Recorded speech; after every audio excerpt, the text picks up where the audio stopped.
In the darkest blackness of human carnage and suffering, police, fire, and EMS intercede on behalf of mankind. God himself reaches out to those who suffer through their hands. Their service is a clear and unmistakable demonstration that God does not abandon people in the storms of life. Well, hello, everyone, and welcome to the Ogle County Peer Support Network. We are excited today to have with us as our guest Alec Ketter. And before we turn Alec loose on the microphone, this is National Correctional Officers Week. This will be airing the first week of May. This was established on May 5th, back in 1984, some of you may remember, I know I do, by President Ronald Reagan. And really, this is just to thank them for their services and to celebrate their contributions to society. Often, they are to make sure that court orders are seen through and implement it. And I thought this was just an interesting bit of background here, the history of National Correctional Officers Week. You may have known this, but back in 1871, some of you may remember that, but I don't. Prison staff was minimal.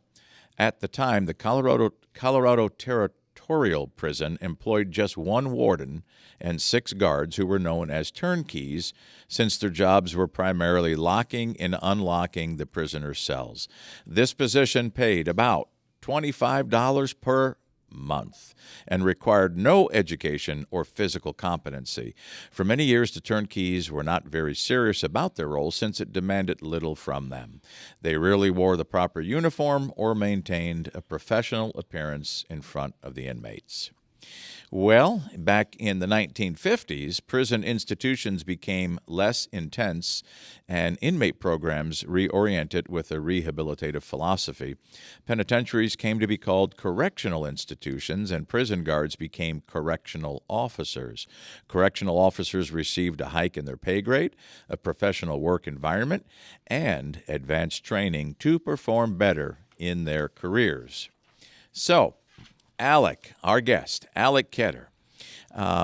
Welcome and thank you. We're glad you're here. And thanks for having me. Also with us here at our studio here at the Public Safety Complex, Ogle County Sheriff's Office, we have our sound engineer, G.O. Faith, on the sound board, and retired Chief, Byron Fire Chief Mike Lewis is with us. He is my go-to for just about everything, and he shares a birthday, a very special birthday, the 10th of May, that my grandfather had, Frank the Cop, who started my family's legacy in law enforcement in 1947. So I always remember Granddad's birthday and Chief Mike Lewis's birthday, May 10th. So, and I do accept presents. Oh, he does? Okay, so Mike Lewis does accept birthday presents. So, Alec, you've been a correctional officer with the Sheriff's Office for almost 8 years now, and this segment will be aired during National Corrections Officer Week. So first and foremost, thank you for doing one of the most important and perhaps one of the most underappreciated jobs. And I want to ask the very first question here is, what first inspired you to get into corrections? So first of all, I've always wanted to be in law enforcement. That was, growing up, wanted to be in law enforcement. You know, I grew up around law enforcement, my father, my uncle, and my grandfather all being in law enforcement. So that kind of pushed me down that path of, you know, I want to do what they do. Mm-hmm. So I basically went through and decided that's what I'm going to do. But my parents, you need a college degree. So I went and got my 2-year associates, and then I transferred to a 4-year institute. And about a semester there, I realized this wasn't for me going to college. I want to start working. So I was able to get in with the sheriff's office fairly quick and start in corrections. My goal was to, you know, try to go to patrol, go that route. But after being in corrections, I realized, you know, this is a whole different aspect I didn't know existed. You know, I used to see in the squad car at home growing up, hearing some stories, but you never hear about what corrections actually is. Yeah. And that basically opened my eyes of, okay, let's see what this has to offer. And I just kind of fell in love with the work environment.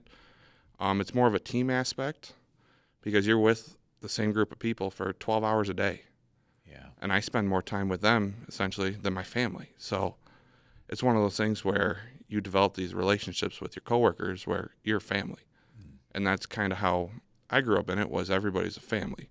My dad's coworkers were always my uncles. Even though they weren't blood uncles, they were still my uncles. Right. So, and now my kids are getting to be involved in that. And, it's kind of a good feeling saying, hey, here's your uncle. It's not really your uncle, but it's basically like a brother. Yeah. So that's kind of what led me down that path and sticking with corrections. Yeah. My hat's off to you, brother, you and your coworkers there. I remember making my rounds, and I went back there. The first time Lieutenant Ketter brought me back there, dude, I couldn't wait to get the heck out of there. I was like, oh, my God, I can't imagine being back here working for 12 and a half hours. I'm like, was like, this was hard. And now my role is there for you, as the department chaplain, I'm there for you. And there's no shortage of people who want to come in and do like church work among inmates. But, you're stuck back there too. And it's a different, it just takes something special, I think, which my hat's off to you, how important a job it is to do what you do. And so you do have a family legacy in law enforcement like I do. And I know the wonderful memories that I have growing up, and my thoughts about what it was like being in a law enforcement family. And I've often shared that I felt like we were the center of the known universe, like everything revolved around us because we were it. Your family, it's a lifestyle, and there's just something special about it. How did your family legacy shape your views growing up? Did you have any memories or thoughts that you could share about growing up, how you felt about it? So my grandfather was retired from ISP from as young as I can remember. My father actually just retired within the last year, and then my uncle is still currently working, Lieutenant Ketter. So it was more of a hear stories from grandfather when we'd go over there to his house.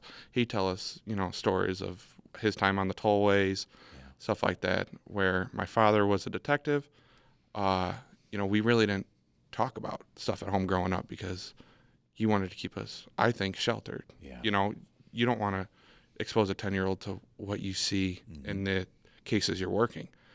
So growing up, I didn't really get those stories with my father, Right. which is fine with me. I don't know how my life would be if I heard some of those stories at that young age with my siblings. Yeah.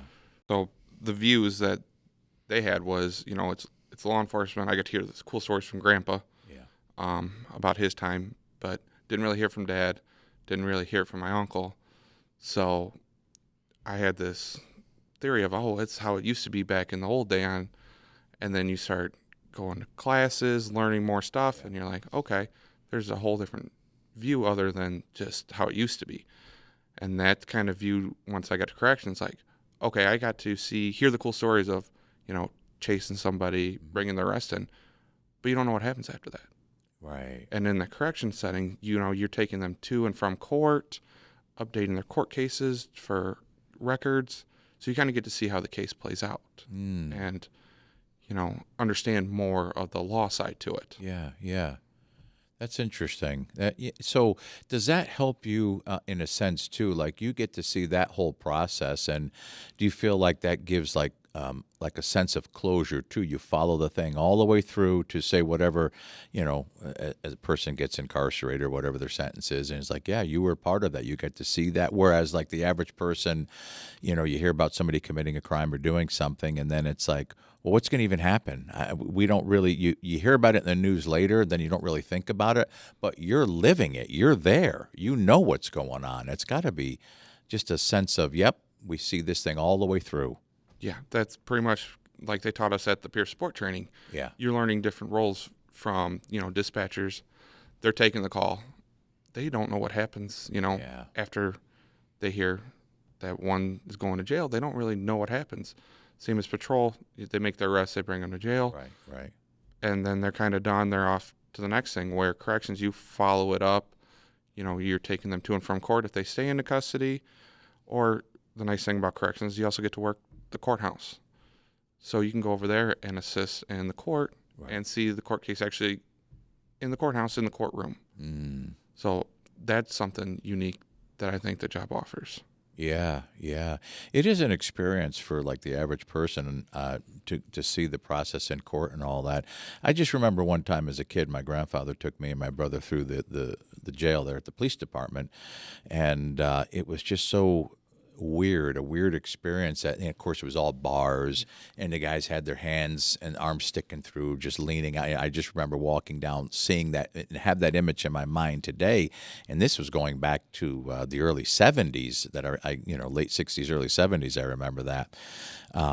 But the whole aspect of what you do is just it is intriguing, but a difficult thing too. So, what does a typical day in your life look like then? It's different every day. There's not one day that's constantly the same. You have you've got to serve your meals. You have medical call during the week. And if court's going on, you have people going to and from court. But you don't know what's going to happen any day. You could have 5 arrests come in. You could have no arrests come in. You could have detainees that are fighting. You really don't know what every day brings, and I think that's one of the things I enjoy about it is it's not an office job. It's not sitting there like, oh, what can we do today? You're going to have stuff to do, and that's something I enjoy is being able to constantly be moving, doing stuff, and just being there. Yeah. Yeah, I was just thinking, Chief, this is a whole lot different than the fire side of things. As we're talking about this, it's like, whoo, that's a whole different world, isn't it? Yes, it is. Like, for instance, what's probably what would you say would be the average stay that an inmate might have? So breakfast is served in the morning, and then so breakfast, lunch, and dinner, obviously. And then if they don't go to court, they're just in a cell for the day, watching TV, play on the phone with their family or friends, talking amongst themselves. So that's about, I could say, is it.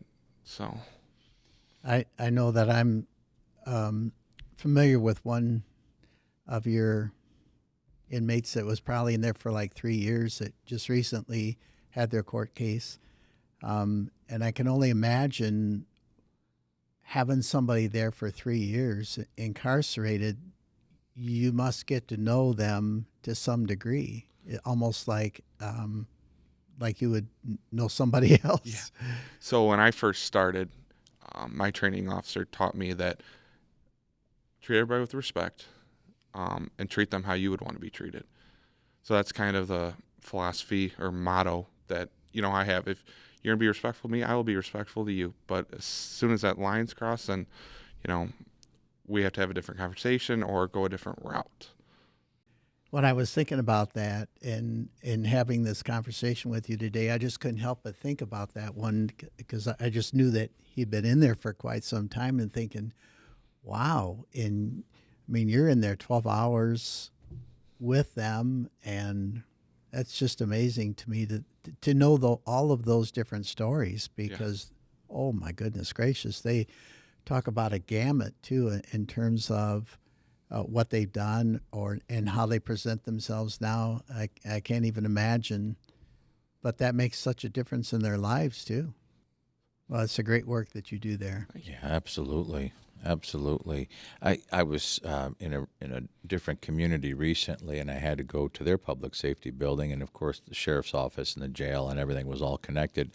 And I parked in the parking lot, and which was across the street. And as I came walking toward the door in which I would have to go in, at the same time it looked like someone was just, I don't know if they were just released and they came walking out of the jail, and he was holding some personal items and just putting stuff back in his pockets, and he started cussing me out because I had my department, for our department, ID around my neck, and he was saying some unkind things. And I got to be honest with you, it unnerved me because I was looking around thinking, did we have any uniformed officers around?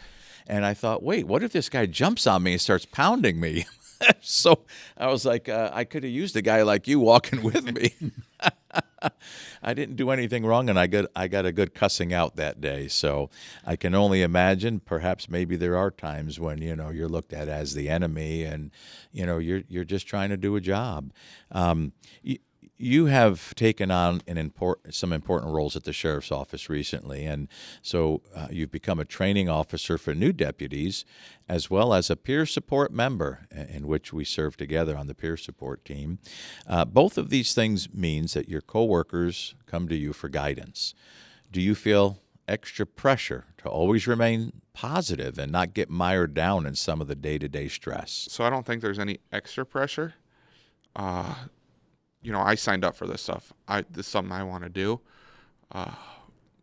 So looking at it that way, I don't feel that there's pressure because I'm there to, train people, be there for guidance or help or talking through something, whether it's work-related or not work-related. That's kind of what I wanted to do, and it brings everybody together more. If you got somebody there that's easy to talk to, has questions, come to me, talk to me. If it's not related to work, we'll go to the break room, we'll have a conversation. Or we're in a van doing a transport. We can have those conversations then if you want to. Door's always open. Everybody has my number. Feel free to call whenever. I think as, I haven't been around you a lot, but the times that I have, that's exactly who I see you as too. It's not that you're not wearing a badge, you're not wearing any kind of a facade of this is who I am. You're just, hey, I'm here and I'm available and I'd love to help you if I can. And you bring a lot of stress down, believe me. And that's what I try to do. We can sit there and we can joke around and have a good time. And, we've had a peer support event where my family's hosted it. And I've told everybody, we'll host more. If we have to be that place where everybody gets together, come on in. Door's open. Grill's always on. I like that. The grill's always on. Yeah. Well, and admittedly so, in the times that, we've been together and in your presence too, you just exhibit, or you model a calmness about you. And I know it's your demeanor, and, maybe you may not always feel that way, but you just exude, like just a calm presence, control. You're not panicked. I mean, sometimes I'm Italian, and we can't talk without using our hands, and we're very passionate. And sometimes, people who have heard the decibel level in my house, they're like, you people are nuts in that house. That's the way we talk. We're passionate with the way we express things. And I've always, I don't want to say envied, but I sometimes I wish I could be more calm, like what you demonstrate, So the nature of your job is, for the most part, a mystery to the general public. I think that's safe to say. Yeah. Right? It's like this secret. Yeah. Oh, my God. Can you talk about some of the challenges that you face, or what you consider to be the hardest parts of the job? I think the number one thing, not just me, just stressing it to the new people that we're training, you have to treat everybody the same. You have somebody arrested for driving without a license. You have to treat them the same as somebody that's been in there for 3 years on a serious crime. And, you could have past issues or experiences that's going to be negative on how you look at something. This could even maybe be somebody that you've known. Yeah. Just bad experiences, and it changes your outlook on stuff. But when you come to work, you gotta view everybody the same. I think that's probably the hardest part that I learned in this job, because I started and I didn't know what corrections was. Yeah. And I got somebody coming in for driving without a license, and then you're dealing with people that have been there for multiple years fighting their case, and a serious case. Yeah. It's interesting because I don't often talk about it, but when people come to me as member of the clergy, as a pastor or chaplain, there's any number of things they may want to confess or talk to me about. And I'll be honest, Alec, there's been some things that people have done and confessed that you're like, oh my God, dude, this guy's whacked. You can't say that, and you can't let your facial expressions give that away. But there's just been some times where, I go home and I'm like, my God, this is like, what do I do with this one? I had a guy who his crime, he was convicted and he served several years for something, and it was child related. He wanted me to be with him at court here in Ogle County. He wanted me to come and be with him. He wanted me to support him and be with his family. And I'll be honest with you, man, I struggled with it. It's like I told my wife, I says, I'm going to have a hard time with this because I don't approve and I don't like what he did, and it makes me sick to my stomach. But I had to go and put on so I just sometimes I just say, listen, we just do what we have to do, and you do it very well. So, as a peer support member, Alec, if a coworker came to you, with some challenges and some of the same challenges that you're going, you feel, what advice would you give them? I think my advice I would give them, just kind of sit down. Those are those one-on-one conversations you need to have behind closed doors, and just kind of say, is there any certain reason why you're, maybe pry a little bit, but just say, can you give me an example or explain more in detail of why you're having these challenges, so we can get down to the root problem and tackle it that way. I know as peer support, they want us to sit there and listen and stuff, yeah. But sometimes you got to ask why. Yeah. Sometimes just a simple why could open the doors and change the whole view of how you would have addressed it. Yeah. Yeah, and you're right. As peer support, we have to learn how to listen, and we can't be afraid of the silence. Yeah. But then there are times when, listen, I want to help this person. I want to offer something concrete for them. And it is important for people to know that part of staying healthy and having a long, fruitful career is learning how to communicate with a trusted resource such as yourself, where, hey, one of the rules, the cardinal rule for us as peer supporters, is that you cannot violate confidence. You cannot. If we ever do, the program is done. It's over. Well, I think the other thing with that is that the confidentiality right now in our state is protected. You, as peer support, you cannot be in a court of law or by your administration they cannot make you divulge any of that information, which makes it safe for somebody that's having a problem, that they know that they can come to you and dump, if you will, and not have to worry about any repercussions from management. And management here has been very good from what I've seen so far in terms of honoring that and even voicing that okay, we know that we can't get anything from you. And that's very, very important. It's important for the rest of your department to know that too, that they can come to you without any worry whatsoever that that's going to go out. They can tell you anything other than there's just a very few things. Basically, as it turns around, if they're thinking of hurting themselves now, you've got to do some more stuff. But other than that, everything is protected. And that's awesome. That's very important, as you mentioned. And there is, like you said, Chief, legislation. But, Alec, that was one thing that when we got into this, and of course I've been a pastor, chaplain, it's, 30 years now for me, and in this community, 28 years. And I've had any number of conversations with people as peer support, and just, it's important that people know that, yes, first of all, your conversation with me is protected under clergy confidentiality, but now as a peer support, we're certified trained peer supporters, we can't say anything. And I've actually had folks who were concerned that as peer support, we would run back and tell it admin all about the conversation. And I said, we can't do that. You just cannot do that.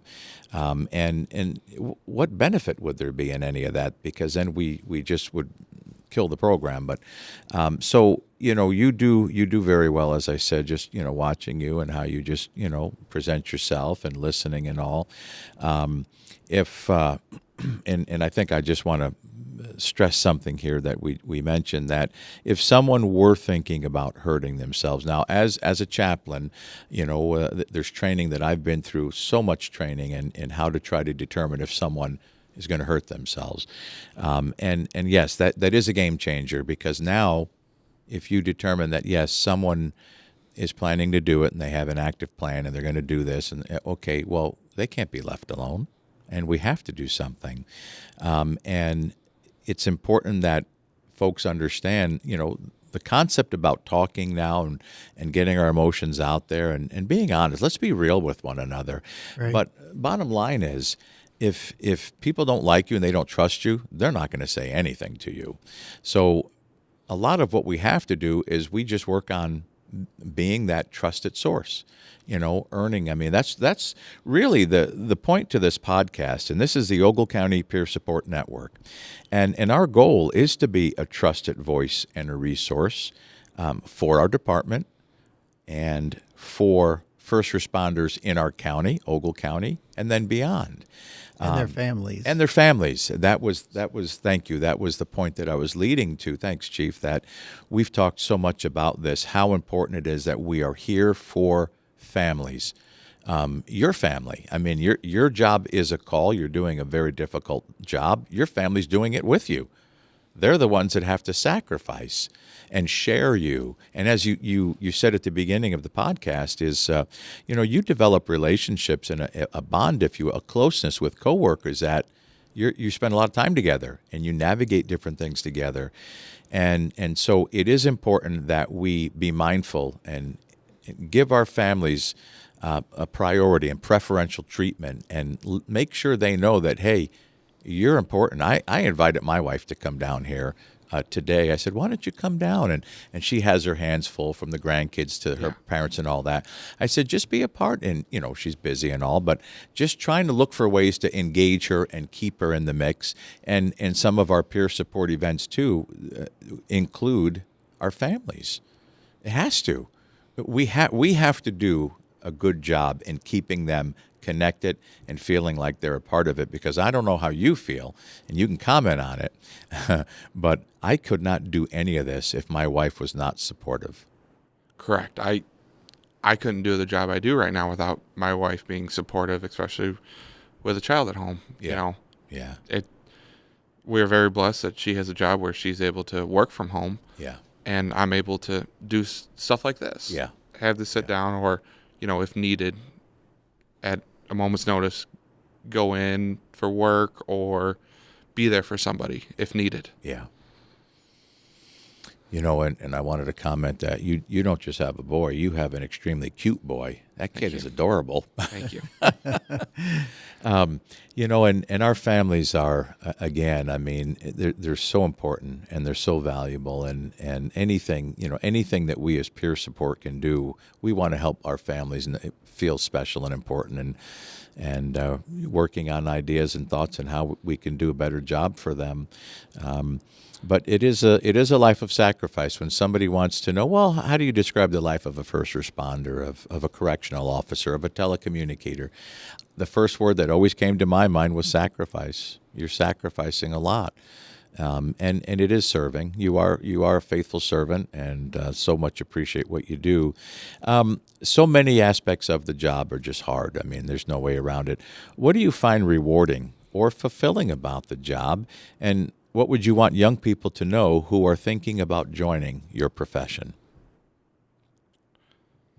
I would say it's more than just what you described, and I believe the history part of a turnkey.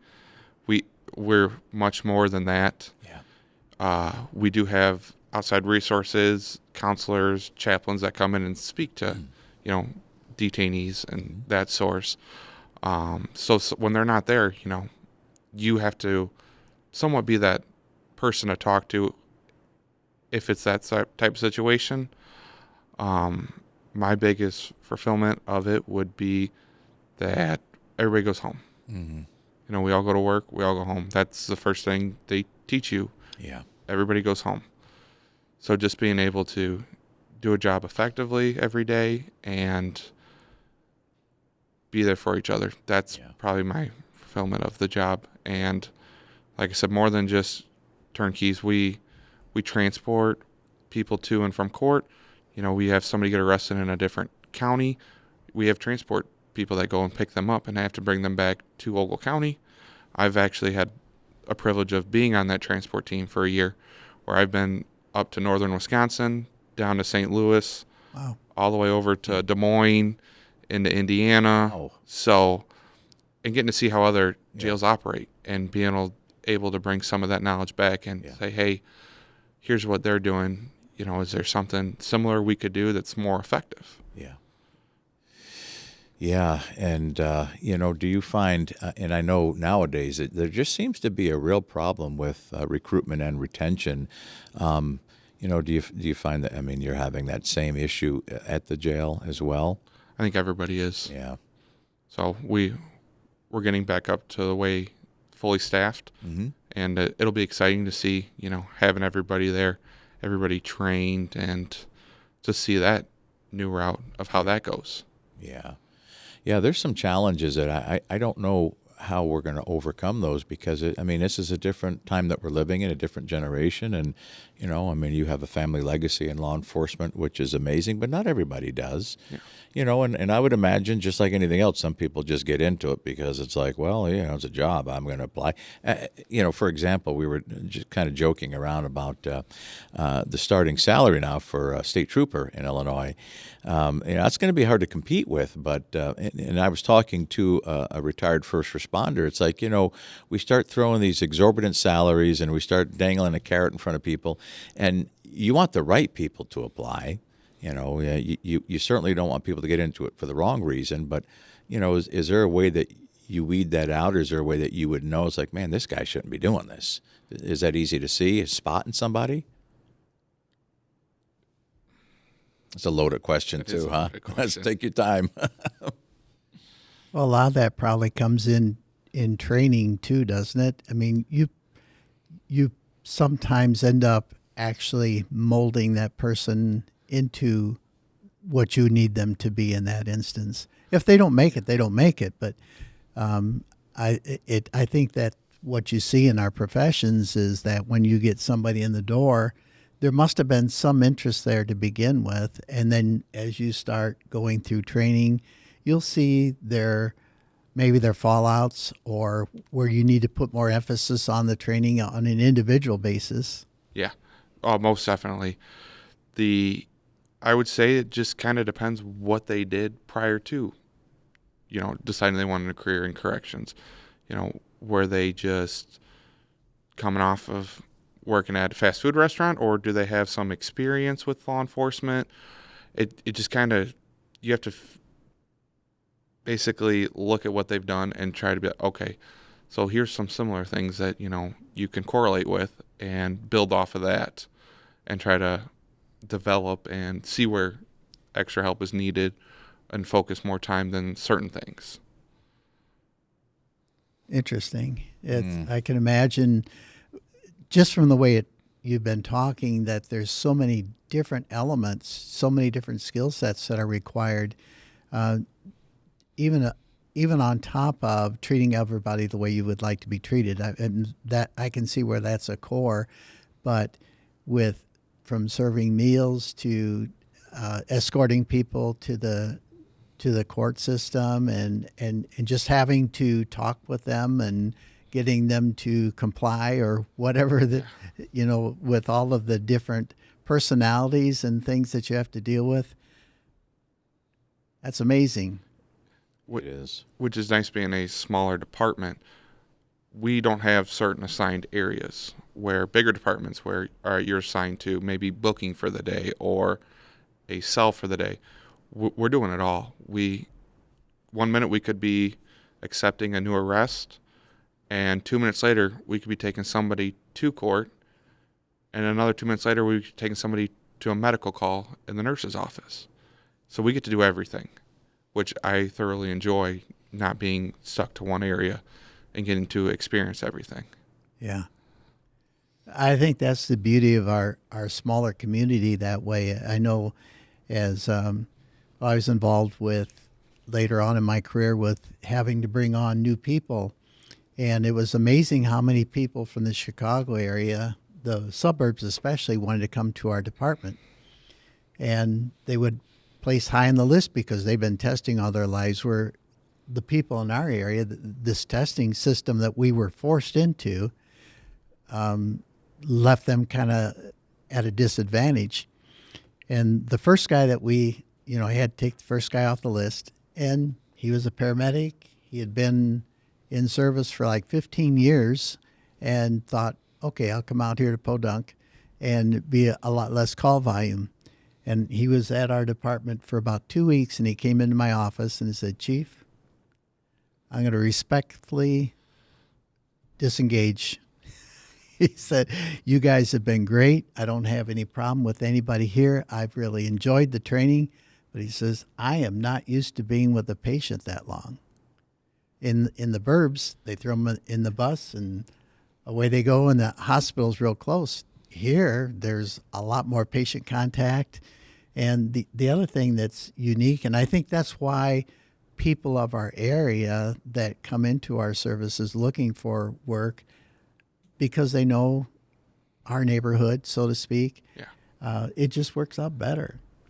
And they, too, were used to, like in his case, he always rode a seat on the engine, so he only had to know those jobs. Where at our department, even as when I was assistant chief, I could be anything from out in front commanding the incident to up on the roof cutting the hole or on a hose line.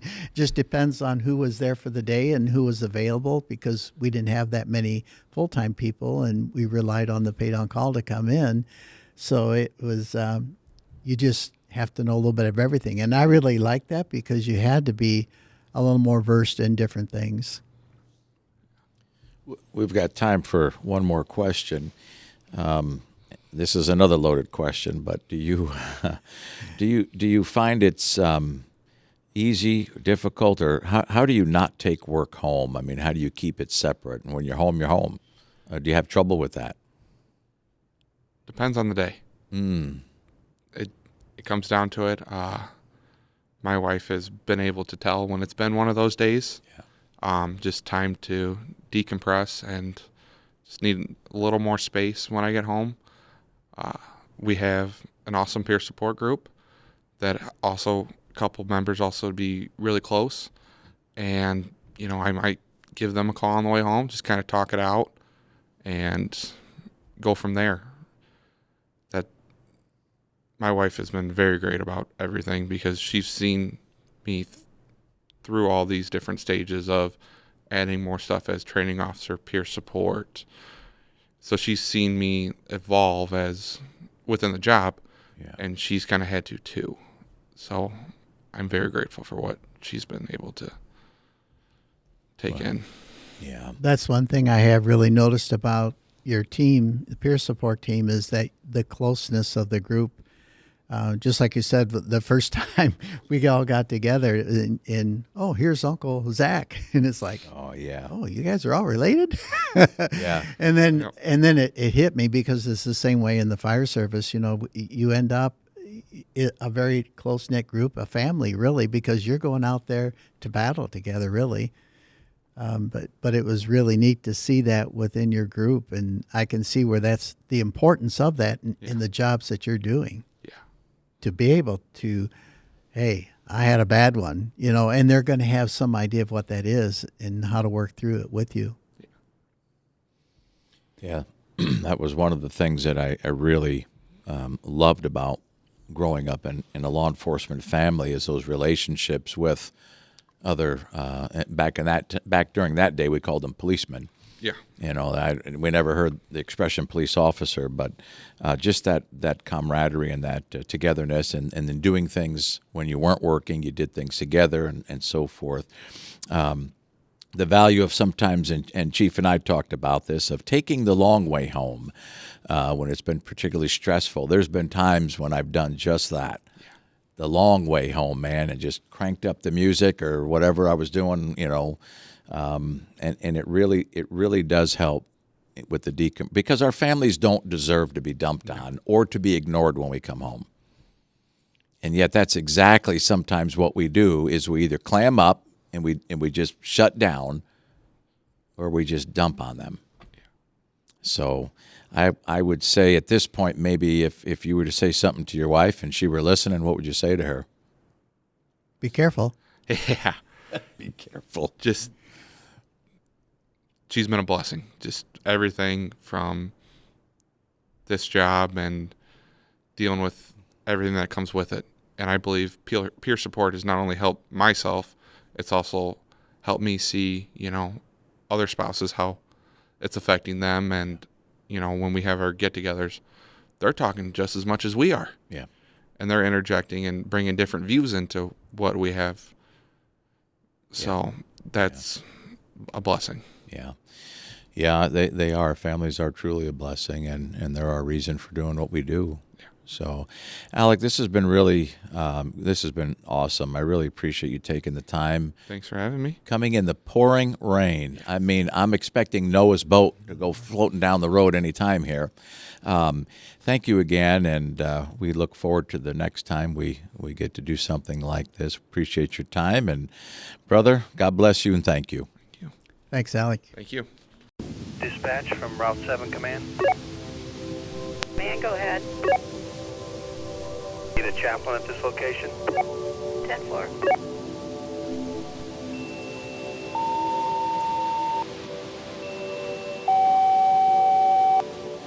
Attention 3392. 3392, you're needed at the 8000 block of Route 7, multiple vehicle accident. Please acknowledge. 3392 is en route, 8000 block, Route 7. 10-4. In the darkest blackness of human carnage and suffering, police, fire, and EMS intercede on behalf of mankind. God himself reaches out to those who suffer through their hands. Their service is a clear and unmistakable demonstration that God does not abandon people in the storms of life.